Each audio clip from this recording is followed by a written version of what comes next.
لوگ جو ہے یہ آج کل افطار پارٹی میں جا رہے ہیں. ایک دوست ہے وہ دوسرے دوست کی افطاری کرواتا ہے، رشتہ داروں کی افطاریاں کروا رہے ہیں. لیکن ہم افطاری میں تو جاتے تو ہیں، لیکن دیکھیے گا وہاں جا کے ہمارے کھانے کا حال کیا ہوتا ہے، ہمارے پینے کا کیا حال ہوتا ہے.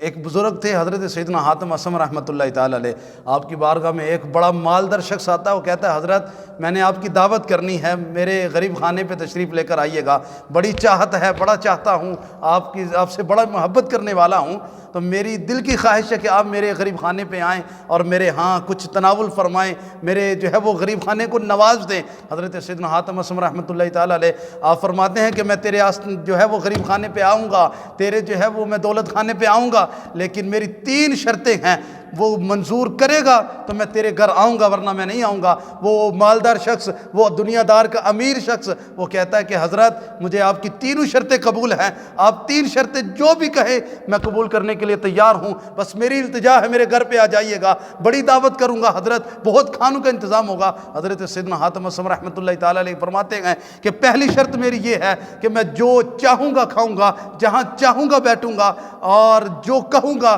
وہ آپ کو کرنا ہوگا. یہ 3 شرطیں رکھی کہ جہاں چاہوں گا بیٹھوں گا، جو دل کرے گا وہ کھاؤں گا، اور جو میں کہوں گا وہ تمہیں کرنا پڑے گا. وہ مالدار شخص تھا، اس نے کہا حضرت جو مانگیں گے دینے کے لیے تیار ہوں، جو کہیں گے کر دوں گا، جہاں چاہیں گے عظیم الشان تختہ لگا دوں گا، اور جو چاہیں گے جتنا عظیم کھانا چاہیں گے میں ان کے لیے لگا دوں گا. اس نے کہا حضرت مجھے 3 شرطیں قبول ہیں. اب جو ہے وہ اس مالدار شخص کے گھر میں دعوت کا انتظام کیا گیا، بڑے بڑے لوگ وہاں پہ آ گئے کہ حضرت سیدنا حاتم اسم رحمۃ اللہ تعالیٰ نے آنا ہے. جب حضرت سیدنا حاتم اسم رحمۃ اللہ تعالیٰ علیہ اس مالدار شخص کے گھر کے قریب آتے ہیں تو جہاں لوگوں نے جوتیاں اتاری ہوتی ہیں آپ وہیں پہ بیٹھ جاتے ہیں. وہ مالدار شخص آتا ہے، کہتا ہے حضرت یہ گستاخی معاف کریں، حضرت آپ کے لیے سارے انتظام کیے گئے ہیں، لوگ آپ کی زیارت کرنا چاہتے ہیں، لوگ منتظر کھڑے ہیں کہ آپ آئیں اور آپ کو اپنی پلکوں پہ بٹھائیں، اور آپ کہاں بیٹھ گئے ہیں. وہ کہتے ہیں کہ میری شرط تھی کہ جہاں چاہوں گا بیٹھوں گا، میں بیٹھ گیا ہوں، اب مجھے آپ کچھ کہہ نہیں سکتے.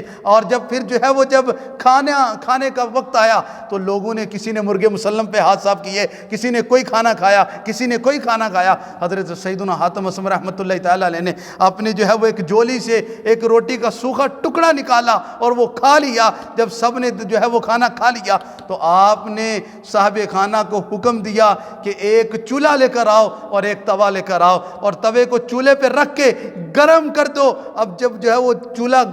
توا گرم ہو جاتا ہے، سرخ ہو جاتا ہے، تو اللہ کے ولی حضرت سیدنا حاتم اسم رحمۃ اللہ تعالیٰ علیہ اس توے پہ کھڑے ہو جاتے ہیں، ننگے پاؤں کھڑے ہو کر اللہ کی بارگاہ میں عرض کرتے ہیں مولا کریم آج میں نے یہ سوکھی روٹی کا ایک ٹکڑا کھایا ہے، مولا اس کا حساب دیتا ہوں، گرم توے پہ کھڑا ہوں، مولا بروز قیامت مجھ سے حساب نہ لینا، مولا دنیا میں حساب دے رہا ہوں. آپ توے سے نیچے تشریف لے آتے ہیں اور اعلان کرتے ہیں مجمع میں، اور دنیا والوں جس نے میں نے یہ ایک سوکھی روٹی کا ٹکڑا کھایا ہے اس کا حساب دیا ہے، تم نے جو کچھ کھایا ہے اب سارے باری باری آتے جاؤ اور اس گرم توے پہ کھڑے ہو کر جو ہے وہ اپنا اپنا حساب دیتے جاؤ کہ کیا کیا کھایا ہے. لوگ کہنے لگے حضرت آپ کو اللہ کا قرب حاصل ہے، آپ اللہ کے نیک بندے ہیں، آپ اللہ کے ولی ہیں، آپ تو بڑے ہی نیک شخص ہیں، آپ یہ حساب دے سکتے ہیں، ہم حساب نہیں دے سکتے. تو پھر اللہ کے ولی حضرت سیدنا حاتم اسم رحمۃ اللہ تعالیٰ فرمانے لگے اور دنیا والوں ایک وقت کے کھانے کا حساب نہیں دے سکتے ہو، سوچو ساری زندگی کا حساب بروز قیامت کیسے دو گے. یارو ہم بھی کھاتے ہیں، ہمیں بھی سوچنا چاہیے کہ ہم کیا کرتے ہیں. کریم اپنے کرم کا صدقہ،